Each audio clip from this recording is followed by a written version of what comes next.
जो होता है वह अच्छे के लिए होता है। एक बार की बात है, एक राजा तलवारबाजी कर रहा था तो अचानक से उसकी उंगली में कट लग गया। तो पास खड़े मंत्री अचानक बोल उठे, राजा साहब चिंता ना करें, जो होता है अच्छे के लिए होता है। यह सुनते ही राजा को गुस्सा आ जाता है।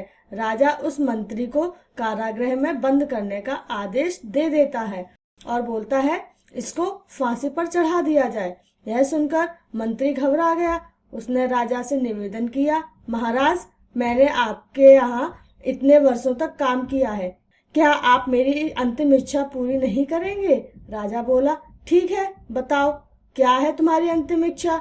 मंत्री बोला, कृपया मुझे 10 दिन का समय दीजिए, उसके बाद आप मुझे चाहे वो सजा दे दीजिए। राजा ने उसकी अंतिम इच्छा मान ली। राजा दूसरे दिन अपने सैनिकों के साथ जंगल में शिकार पर निकला। जंगल के बीच में राजा अपने सैनिकों से बिछड़ गए और रास्ता भटक गए। रास्ता ढूंढते हुए राजा वनवासियों के बीच पहुंच गए, जो बलि देने के लिए किसी को ढूंढ रहे थे। वनवासियों ने राजा को पकड़ लिया और वन की देवी को बलि देने के लिए ले गए।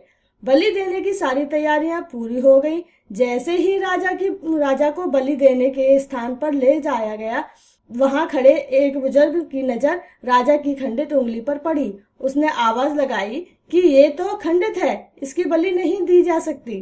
तो वनवासियों ने राजा को छोड़ दिया। राजा जैसे तैसे वहां से निकला और अपने राज्य पहुंचा।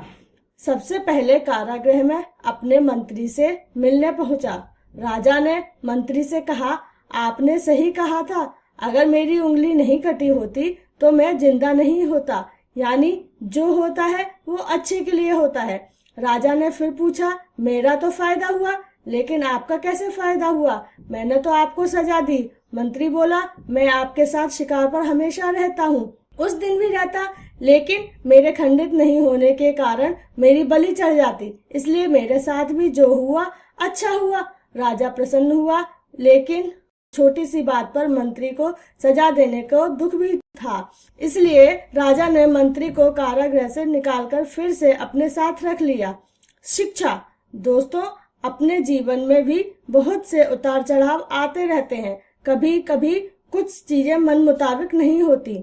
इस कारण से कभी निराश नहीं होना चाहिए। हमेशा याद रखें, जो होता है अच्छे के लिए होता है। भले ही कुछ अच्छा हो या ना हो, लेकिन उस परिस्थिति के प्रति सकारात्मक नजरिया रखने से उसका प्रभाव बहुत कम हो जाता है।